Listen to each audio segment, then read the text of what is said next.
My perfect family hid a dark secret. Telling the truth changed everything. Reddit stories. It's strange, really, how families can appear so flawless from the outside, like a photograph trapped in an elegant frame, polished glass gleaming beneath the sun. Ours was one of those pictures. Neighbors envied us, friends admired us, and even casual acquaintances would comment on how fortunate we seemed to be. But what they saw was only the surface. A carefully curated image that my mother maintained with obsessive precision. Behind that delicate glass, though, the cracks had started forming long ago. You see, I grew up in a house that many would have called a dream. Large windows spilling sunlight across wooden floors, a kitchen that always smelled faintly of vanilla, manicured lawns, and family portraits that adorned every hallway. My father was a respected architect, the kind of man who could trace beauty out of nothing with the swipe of a pencil. And my mother was a homemaker with an air of effortless grace, though I now know that grace was practiced more than felt. Then there was my older brother, Daniel, the golden child with a smile that melted hearts and a list of accolades that could fill a book. And me, the quiet one, the observer, the one who sensed what no one dared say aloud. Our family dinners were legendary among our friends. Candlelit affairs with laughter and clinking glasses, dishes passed around with practiced ease. Guests would leave remarking how close we all seemed, how harmonious our lives must be. But beneath the laughter were undercurrents that only someone who lived within those walls could feel. A tenseness in my mother's smile, a sharp glance exchanged between my parents, the subtle way Daniel's shoulders would stiffen when our father asked too many questions about his plans. And me. I kept my observations locked away, hidden behind polite nods and measured words. It wasn't that we didn't love each other. Love was there somewhere. But so was expectation and fear, and a kind of wariness that seeped into the bones of our family dynamic. My mother loved control. Every moment of our lives was scheduled, every interaction rehearsed. Spontaneity was frowned upon, emotions too raw or unpredictable carefully swept under the rug. We performed happiness rather than lived it. I don't know when I first realized that something was wrong. Maybe it was the night I overheard my parents arguing in the kitchen after a dinner party, their voices hushed but biting, words like disappointment and failure piercing the walls. Or maybe it was watching Daniel retreat further into himself after each confrontation with our father, his once bright spirit dimming with each passing year. I remember feeling helpless, unable to bridge the growing chasms between us. Still, we maintained appearances. My father's work continued to flourish, bringing him recognition and wealth. My mother's social calendar remained full, her friendships as meticulously crafted as her wardrobe. Daniel left for university, the first great rupture in our family fabric. Without him, the house felt cavernous, the silence heavier. I missed him more than I could admit, not just because he was my brother, but because he had been my closest ally, the one who could read the truth in my eyes when I dared not speak it. I threw myself into school, into books and art, anything that allowed me to escape the sterile perfection of home. I excelled, driven not by a desire to please, but by a need to carve out an identity separate from the family mold. My successes were noted but rarely celebrated, as if my achievements were expected rather than earned. And then came the event that would shatter the fragile equilibrium we had built. It began with a phone call, a mundane moment that marked the beginning of the end. I had just returned from a late study session when the phone rang. My mother answered, her voice cool and composed at first. But as she listened, her posture stiffened, her knuckles whitening around the receiver. When she finally hung up, she stood motionless for a moment before turning to me with a look I couldn't quite decipher. Fear, perhaps, or disbelief. Daniel had been arrested. The words felt surreal, out of place in our carefully curated existence. Arrested for possession of drugs, the report said. I felt the floor tilt beneath me, the image of my brother, the perfect son, the golden child, collapsing like a house of cards. My father's reaction was swift and furious. He raged against the betrayal, against the stain on our family's reputation. My mother wept in private but presented a composed front to the world. And me, I felt a strange mixture of sorrow and relief. The facade had finally cracked. The truth was spilling out. The days that followed were a blur of legal consultations, tense family meetings, and whispered phone calls. The community that once admired us now buzzed with gossip. Friends distanced themselves. My mother's social circle thinned. My father buried himself in work, his presence at home becoming more sporadic. And Daniel, he withdrew completely, refusing visits, speaking only in brief, hollow sentences. I visited him alone one afternoon, needing to see him with my own eyes to understand what had driven him to this point. In the sterile light of the visiting room, he looked smaller, diminished, the spark in his eyes gone. He spoke softly, admitting to years of pressure, of suffocation under the weight of expectations he could never truly meet. He had turned to drugs not for pleasure but for escape. His words hit me harder than I expected. I had always sensed the strain, but hearing it confirmed was something else entirely. I left that day with a resolve forming within me, a decision that would change everything. I could no longer live the lie, no longer uphold the perfect image that had cost my brother so dearly. But change, as I would soon learn, comes at a price. It began subtly. I started speaking out, questioning the unspoken rules that governed our lives. I refused to attend social events I had no interest in, pursued studies that deviated from my parents' expectations. The tension at home grew palpable. My mother pleaded, my father scolded, but I stood my ground. The cracks widened. Arguments became frequent. Meals once filled with hollow laughter turned silent or explosive. The house itself seemed to groan under the strain, its polished surfaces unable to mask the decay beneath. In those months, I often found myself retreating to my room, seeking solace in journals where I poured out my thoughts, trying to make sense of the shifting landscape of my life. And yet, amidst the turmoil, there was a strange sense of liberation, a shedding of the false skin I had worn for so long. The turning point came during a particularly fierce argument with my father. Words were exchanged that could never be taken back, truths laid bare in the harshest light. In that moment, something within me broke free.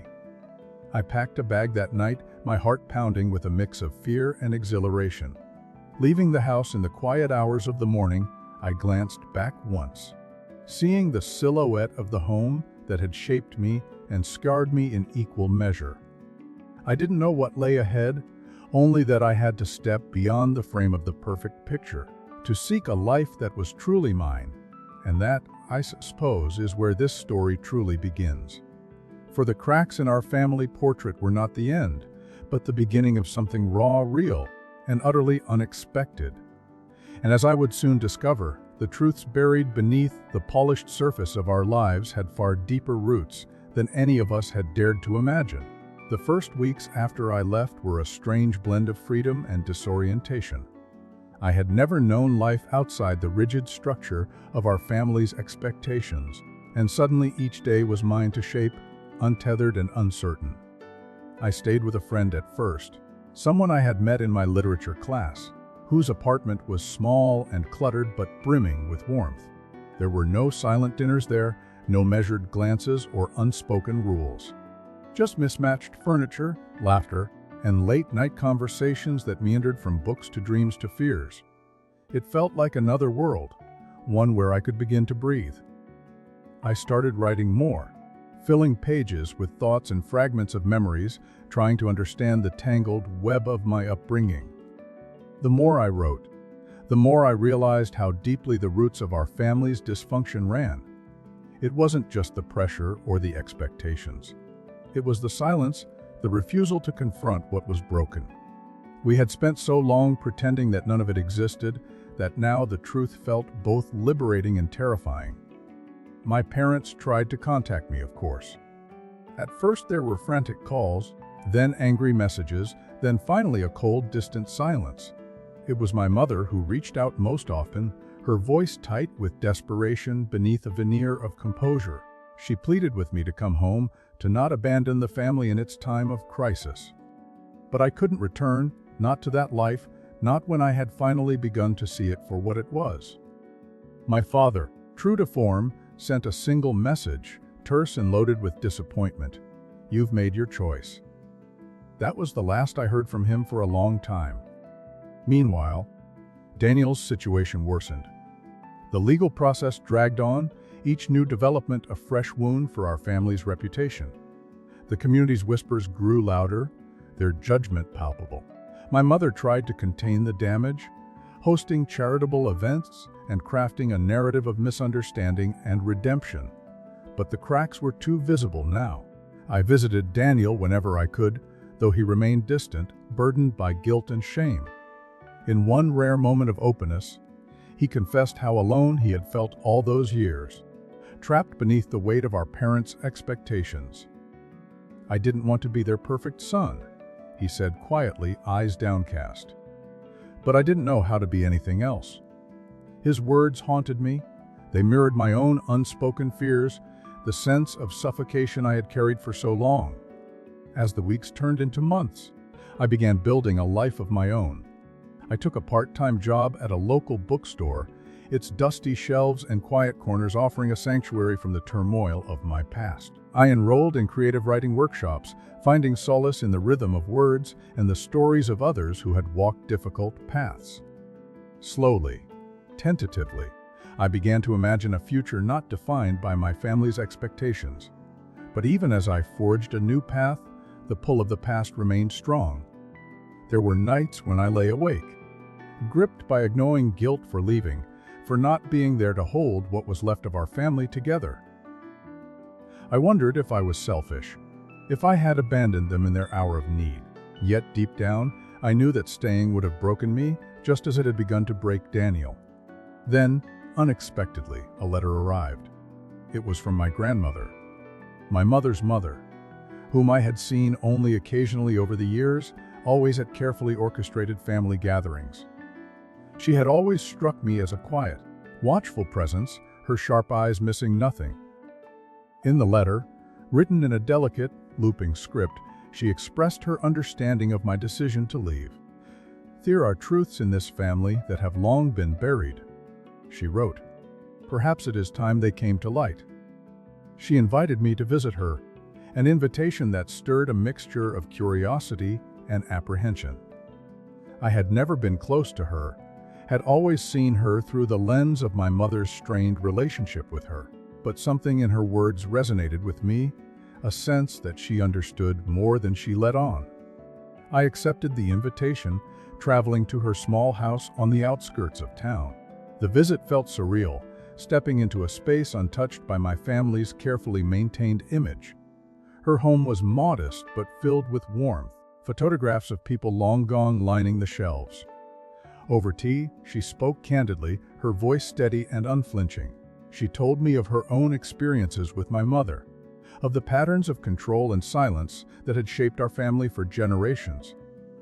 "Your mother learned to fear imperfection from me," she admitted. "And I learned it from mine.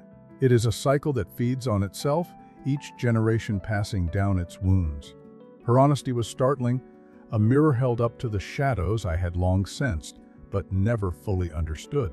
She urged me to break the cycle, to seek truth over image, authenticity over perfection. That conversation marked a turning point. It gave me the courage to confront the deeper truths of our family's history, to piece together the hidden stories that had shaped us. I began asking questions, seeking out old letters, photographs, anything that could shed light on the past. In doing so, I uncovered a tapestry of secrets. Affairs concealed, dreams abandoned, traumas unspoken. It became clear that our family's obsession with perfection was rooted in a profound fear of vulnerability, a belief that weakness must be hidden at all costs. Armed with this understanding, I reached out to Daniel, sharing what I had learned. Slowly, he began to open up, the walls between us crumbling bit by bit. We found solace in our shared experiences, in the realization that we were not alone in our struggles. Together, we resolved to confront our parents, not with anger, but with honesty.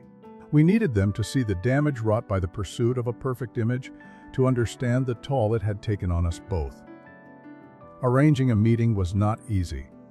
My father remained distant, my mother wary, but eventually they agreed, perhaps sensing that the old ways could no longer hold. The confrontation was raw, painful. We spoke truths long buried, voiced emotions long suppressed. There were tears, accusations, moments when it seemed the chasm between us could never be bridged. But amidst the turmoil, there were also glimpses of understanding, flickers of vulnerability that had been absent for so long. In the days that followed, our family began a slow, uncertain process of healing. The path was neither straight nor easy. Trust had to be rebuilt, wounds acknowledged. There were setbacks, moments of regression. But there was also progress. Honest conversations, shared moments of genuine connection. My father, once so rigid, began to show glimpses of softness, a willingness to listen. My mother, though struggling with guilt, made efforts to let go of her need for control. Daniel, with support, embarked on a path to recovery, his spirit gradually rekindling. And me, I continued to write, to explore, to live a life that felt true to who I was becoming. Looking back, I realized that leaving was not an act of abandonment, but of necessity. It was the catalyst that forced our family to confront the truths we had long denied. The perfect family that never was had crumbled, but from its ruins, something more authentic was beginning to emerge. The journey was far from over, the future uncertain. But for the first time, we were facing it together, not as a picture-perfect family, but as flawed, wounded individuals striving for honesty, connection, and healing. And in that, perhaps, there was hope. Healing, I would come to learn, is not a clean or linear process. It is jagged, halting, filled with steps forward and slips back into old patterns. In those first fragile months after our confrontation, our family resembled a house stripped of its paint and polish, bare, exposed, and vulnerable. The truths we had unearthed hung in the air between us, impossible to ignore, yet difficult to fully process. My father retreated at first, his pride wounded more deeply than he would admit. For weeks after that meeting, he buried himself in his work, staying late at the office, leaving before dawn. When he was home, the silences were thick, his presence a shadow in the room. My mother, meanwhile, oscillated between guilt and defensiveness. There were days when she would weep openly, apologizing for her mistakes, her voice trembling with raw regret. And other days when she seemed to slip back into her old self, her words sharp, her composure brittle. It was clear that, for both of them, acknowledging the depth of the damage was an overwhelming task.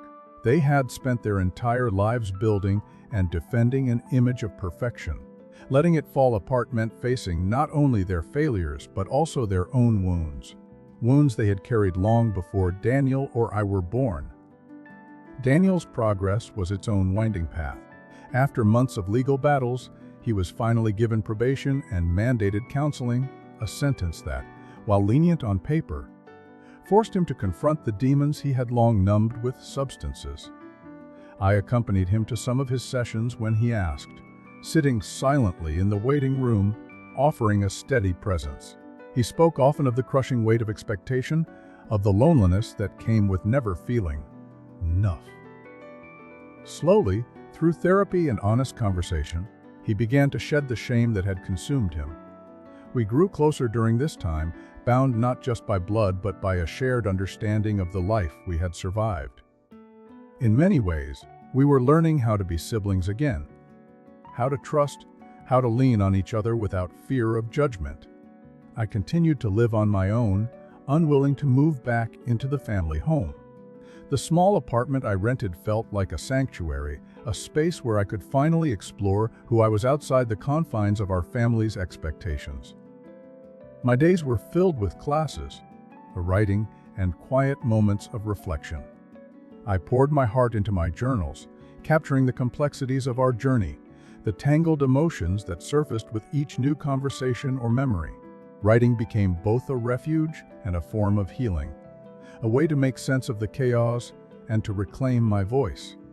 It was during one of these writing sessions that a new thought began to take shape, an idea that would guide the next phase of my journey. I realized that while confronting my parents had been necessary, it wasn't enough. True healing required understanding, not just of our immediate family, but of the generations that had shaped us. My grandmother's words echoed in my mind. It is a cycle that feeds on itself. If I wanted to break that cycle, I needed to understand its origins. Driven by this newfound resolve, I began spending more time with my grandmother. Our visits became a ritual. Afternoons spent in her sunlit kitchen, sifting through old photo albums and faded letters. With each story she shared, the pieces of our family's history began to fall into place. I learned of her own struggles with a distant, authoritarian father, a mother consumed by the need to maintain appearances. I heard about my mother's childhood, marked by relentless criticism and an unspoken rule that emotions were to be hidden, never acknowledged. It became clear that the patterns that had shaped our family were not born from malice, but from generations of unhealed wounds and unspoken fears. One afternoon, as we sorted through a box of letters, I found one addressed to my mother, written by her own mother shortly before she passed away. The letter was raw and honest, filled with regret for the ways she had failed to show love and acceptance. Reading it, I felt a surge of empathy for my mother, an understanding of the impossible standards she had internalized and, in turn, imposed on us. Armed with this deeper understanding, I decided to write a letter of my own to my parents. I spent days crafting it, pouring in every truth, every emotion I had buried for so long. It was not a letter of blame, but of honesty and hope, a plea for genuine connection, free from the weight of perfection. When I finally sent it, I felt both terrified and liberated. For weeks, there was no response. I tried to focus on my own growth, immersing myself in my studies and writing. But the silence weighed on me. Then, one crisp autumn afternoon, an envelope arrived in the mail. It was from my mother. Her handwriting trembled across the page, her words raw and vulnerable. She acknowledged the truth in my letter, admitted to the pain she had caused, and expressed a deep longing to rebuild our relationship, not as a perfect family, but as flawed individuals willing to try. That letter marked the beginning of a new chapter. Slowly, my parents began to open up. We started having regular conversations, sometimes difficult, sometimes healing. My father, though still guarded, began sharing stories of his own upbringing, of the pressures he had faced as a young man trying to meet his father's impossible standards. My mother, with the support of her own therapist, began to confront the roots of her need for control. There were no grand gestures, no sweeping transformations. Just small, consistent efforts to be honest, to listen, to acknowledge the messiness of our shared history. Through it all, Daniel and I remained each other's anchor. We celebrated small victories. His milestones in recovery, my progress in writing and self-discovery. We talked often about the future, about the kind of relationships we wanted to build, the cycles we were determined to break.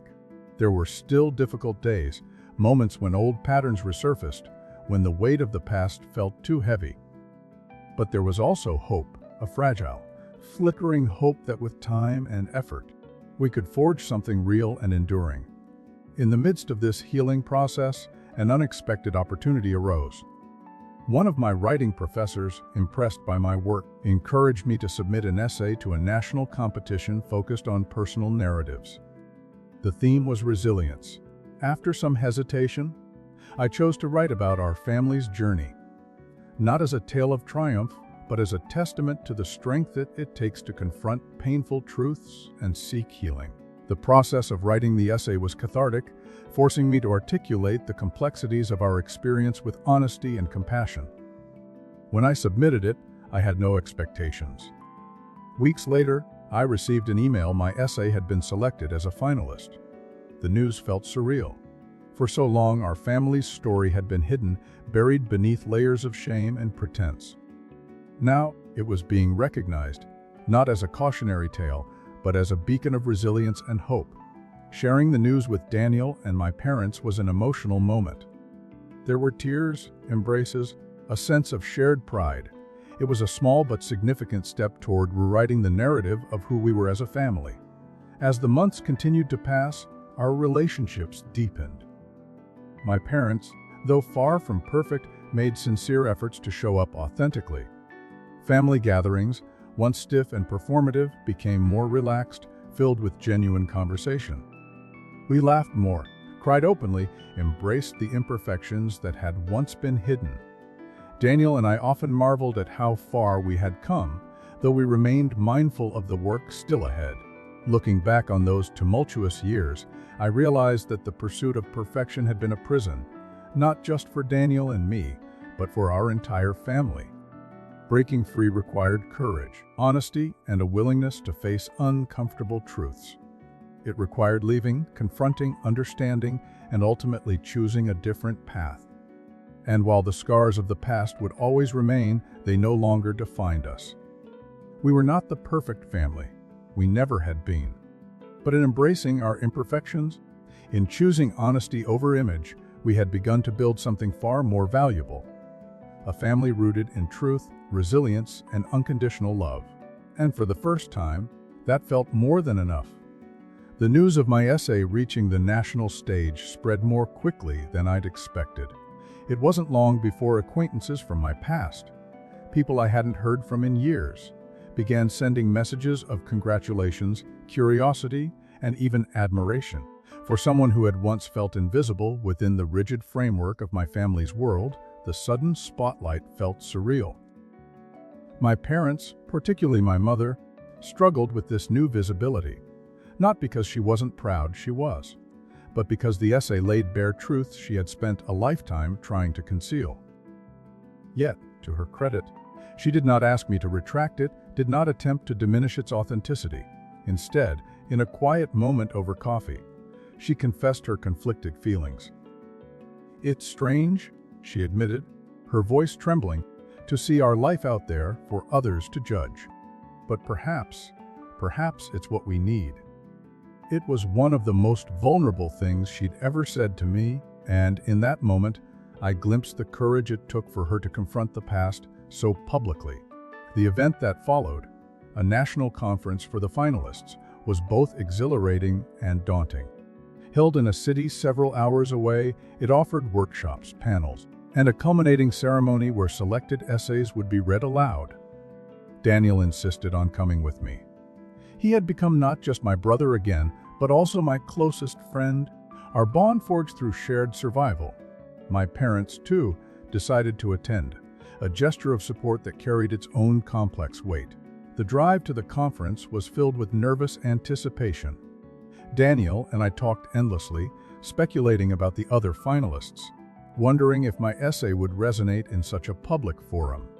My parents were quieter, lost in their own thoughts, perhaps contemplating how it would feel to have their story, our story, laid bare before strangers. Arriving at the conference, I was struck by the diversity of voices present, writers of all ages and backgrounds, each carrying their own stories of resilience, of struggle, and growth. The atmosphere buzzed with a strange mix of vulnerability and empowerment. In the workshops, I met people who shared experiences eerily similar to my own. Others who had grown up in families where appearance mattered more than authenticity, where love was conditional, bound by expectations. Hearing their stories was both heart-wrenching and affirming. It reminded me that our family was not alone in its imperfections, that so many carried the weight of unspoken truths. The night of the ceremony arrived too quickly. The auditorium was packed, the lights dimmed, and one by one, the selected essays were read. When my turn came, my heart pounded so fiercely I thought it might burst. Taking the stage, I glanced briefly at my family. Daniel's steady gaze, my mother's tear-filled eyes, my father's tense but determined expression. Then I began to read. The words flowed more easily than I'd expected, as though they had been waiting for this moment. I spoke of the glossy surface of our family life, of the cracks beneath, of the courage it took to walk away and confront the past. I spoke of Daniel's struggles, of my parents' own inherited wounds, of the slow, painful process of healing. I ended not with triumph but with hope, that imperfect families could still choose honesty, connection, and love. When I finished, the silence that followed was profound. And then, applause, sustained, genuine. I left the stage shaking, not from nerves, but from the release of carrying that story into the light. After the ceremony, strangers approached with kind words, sharing how the essay had resonated with them. Among them was an older woman who clasped my hands and whispered, "Thank you. You said what I've never had the courage to." It was a moment of connection that underscored the power of storytelling, of vulnerability. In the days that followed, life took on a new rhythm. The conference had shifted something in all of us. My parents, witnessing the impact of the essay, began to engage more openly in conversations about our family's past. They started attending counseling together, a monumental step for two people who had once seen therapy as a sign of weakness. Daniel's recovery continued, bolstered by a newfound sense of purpose.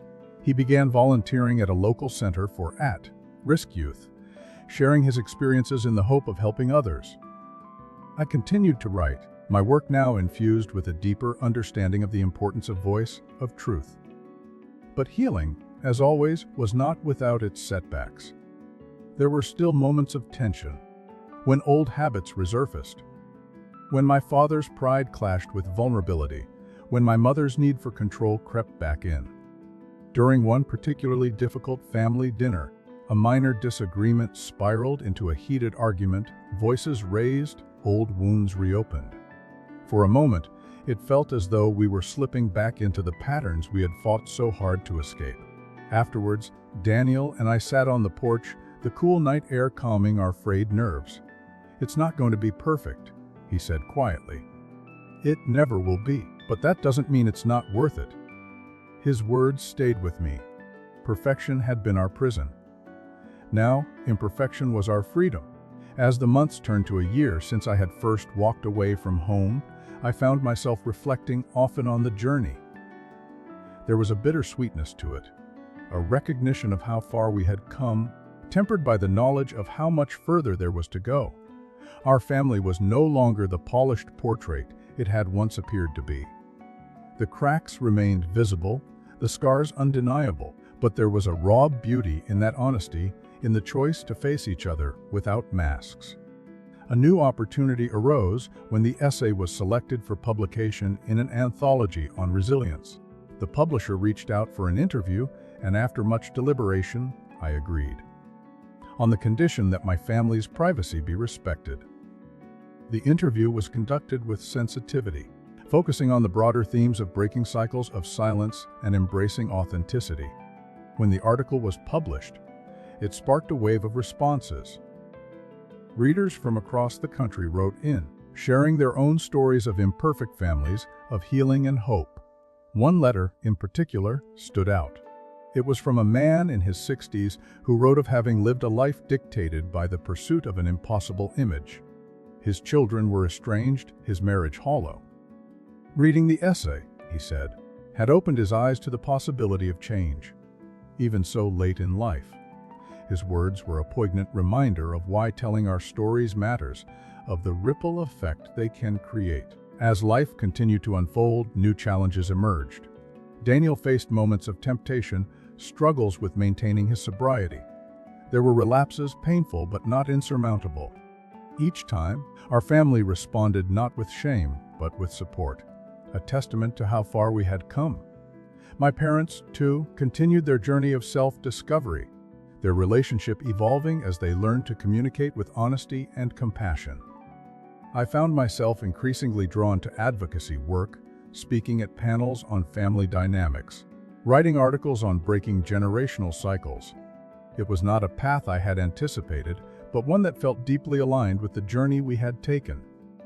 Each time I spoke, I carried the voices of my family with me, the lessons learned, the hope forged from pain.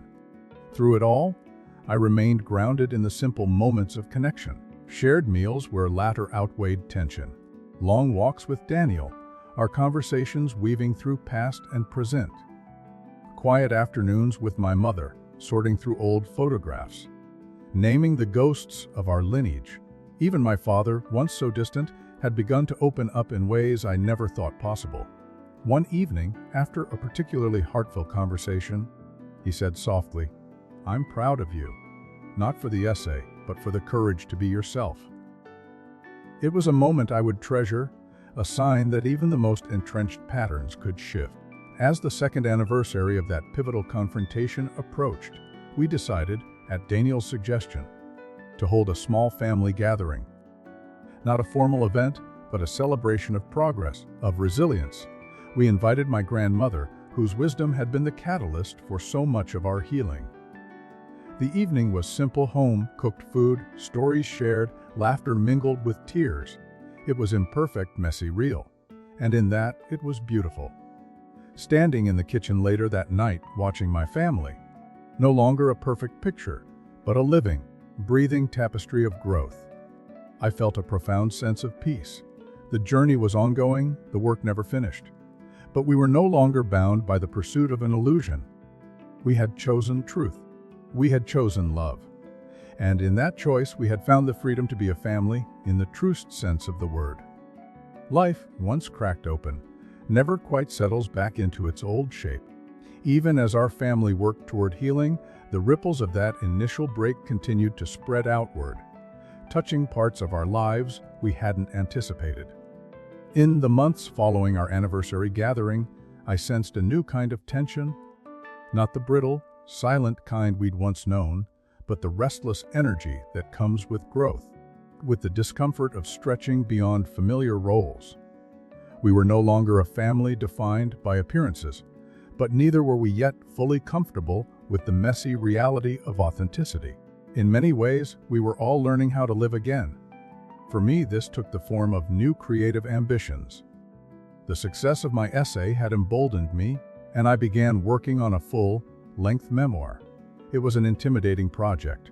How could I capture the nuances of our journey, the layers of love and pain, without reducing them to a simple narrative? Still, the words came slowly but steadily. I wrote late into the nights, often pausing to reread old journal entries, letters from my grandmother, transcripts from counseling sessions. The process was both cathartic and exhausting. Each sentence felt like a small act of reclamation, a way of giving voice to experiences I had once been too afraid to name. Daniel, too, was finding new purpose. His work with the youth center deepened, and he began training as a peer counselor. It was remarkable to watch him transform, not just recovering, but stepping into a role where his experiences could help others. There were setbacks, of course. Relapse remained a risk, and some weeks were harder than others. But his resilience amazed me. In quieter moments, he admitted that the very act of being open about his struggles gave him strength. "As long as I'm not pretending anymore," he told me once, "I can keep moving forward." Our parents' journey was perhaps the most complex. Their efforts toward healing were sincere, but decades of ingrained habits could not be undone overnight. My father, who had always clung to control through his career, now faced the challenge of redefining success on more human terms. He began taking more time away from the office, exploring interests he had long neglected: photography, music, even gardening. These small acts of curiosity softened him, though moments of old pride still surfaced. My mother's path was even more fraught. The loss of her carefully curated social standing continued to haunt her, and though she was making progress in therapy, the temptation to retreat into old patterns was strong. There were times when she would still fixate on appearances, whether the house was presentable, whether we looked proper when seen in public. But now, when she caught herself, she would stop, breathe, and often laugh ruefully. It wasn't perfect, but it was growth. One of the most unexpected shifts came from my grandmother. As our bond deepened, she began sharing even more of her own life, stories she had long kept buried. One afternoon over tea, she revealed a family secret that left me stunned: that my great-grandfather had lived a double life with another family in a nearby town. The betrayal had devastated her mother and shaped generations of distrust and shame. "We've all been carrying pieces of that wound," she said softly. Understanding this history reframed so much of our family's patterns. Why secrecy had been such a reflex, why vulnerability felt so dangerous. It also gave me new compassion for my mother, who had inherited not only expectations, but also unspoken legacies of fear. As the memoir took shape, I faced another challenge: whether to seek publication under my own name. Doing so would mean greater visibility, greater risk. The thought of exposing our family's story on such a scale was daunting, and I wrestled with it for weeks. In the end, I brought the question to my family. We gathered one evening, just the four of us, and I laid out my dilemma. To my surprise, my father was the first to speak. "If telling this story helps even one person," he said quietly, "then it's worth it. We can't change the past, but maybe we can help someone else choose differently." My mother nodded, tears in her eyes. "Just do it with love," she whispered. Daniel grinned. "You've got my vote. Besides, we're way more interesting than a picture-perfect family." With their blessing, I moved forward, submitting the manuscript to a small but respected publisher. The waiting period that followed was agonizing. I threw myself into other projects: volunteering, leading writing workshops, continuing therapy. But beneath it all was a hum of anticipation, a fear of what publication might bring. When the acceptance finally came, a short, enthusiastic email from the editor, I felt equal parts elation and terror. The book would be released the following spring. Publicity began in earnest a few months before the release. Interviews, podcasts, feature articles. All of it pushed me further into the public eye. I had long since made peace with my story, but sharing it so widely still felt vulnerable. The hardest part was navigating the responses from those outside our immediate family: extended relatives, old family friends, former neighbors. Some were supportive, others uncomfortable. A few were openly critical, accusing me of airing private matters for personal gain. These reactions stung, but they also clarified something for me. Truth telling would always disturb those invested in maintaining illusions, and I was no longer willing to live within those illusions. As the release date approached, my family grew closer than ever. We leaned on each other, aware that the coming months would test us in new ways. Daniel was especially protective, ready to confront any backlash that might come. My parents, though nervous, stood firmly behind me. My mother even began speaking more openly to her friends about our journey, refusing to hide behind old facades. There was a quiet strength in that, a testament to how far she had come. The book's release was both surreal and deeply gratifying. Reviews were largely positive, and the response from readers was overwhelming. Letters poured in, stories of others who had endured similar family dynamics, who had found hope in our journey. One message from a young woman estranged from her family moved me to tears. "Your book gave me the courage to start my own healing. Thank you for showing that it's possible." Moments like that reminded me why the risk had been worth it. But with the praise came challenges. Old acquaintances resurfaced, some seeking reconciliation, others driven by curiosity or gossip. I had to navigate these interactions carefully, protecting both my own well-being and that of my family. The attention also forced my parents to confront lingering insecurities. My father struggled with public perception, while my mother battled waves of guilt. There were difficult conversations, tears, moments when it felt as though we might fracture again. But this time, we faced those moments together, with honesty, with the tools we had gained. Amidst it all, life continued. Daniel celebrated 2 years of sobriety, an achievement that filled us all with pride. My parents marked their 35th anniversary, not with a lavish party, but with a quiet family dinner, where we toasted not perfection but progress, and I began contemplating new projects, fiction inspired by real life, essays on resilience and growth. The journey of healing had transformed us in ways both visible and unseen. We were still imperfect, still learning. There were days when old wounds reopened, when the weight of the past felt heavy. But there was also a new foundation beneath us, one built not on image, but on truth and love. One evening, after a particularly vulnerable conversation, my father said something that captured it perfectly. "We spent so long trying to be the perfect family. But I think what we have now, with all its messiness and honesty, it's better. It's real." I couldn't have agreed more. We were no longer chasing an illusion. We were living, growing, choosing connection every single day. And in that choice, we had found not perfection, but something infinitely more valuable: each other. Spring arrived the following year with a gentleness that seemed almost symbolic, as if nature itself was mirroring the fragile hope that had taken root in our lives. The release of the memoir had brought our story into the world, yes. But more importantly, it had ushered in a season of new beginnings for us all.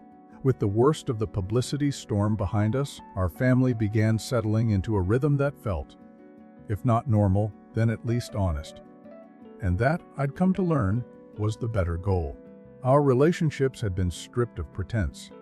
There were no longer performances at family dinners, no unspoken rules about which topics were off limits. Conversations, while sometimes difficult, were real.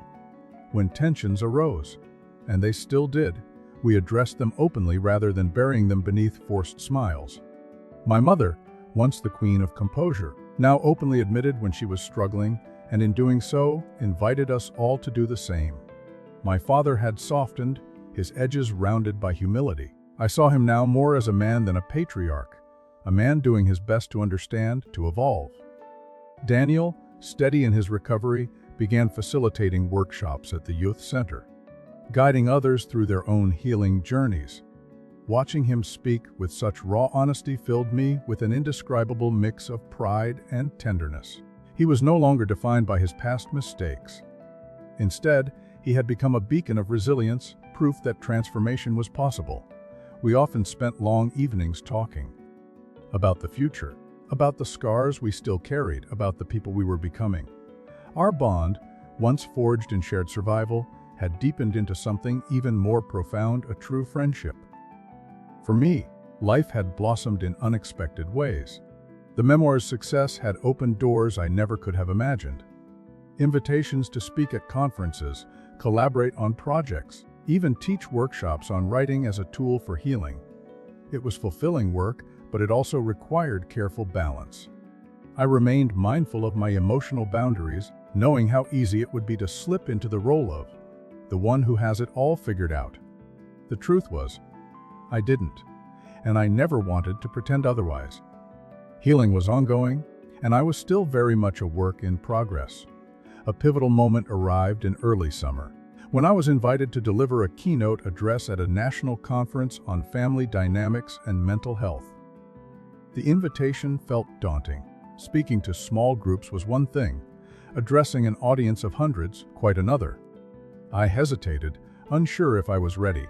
It was my grandmother who finally tipped the scales. Over tea one afternoon, she said, "You've lived the story.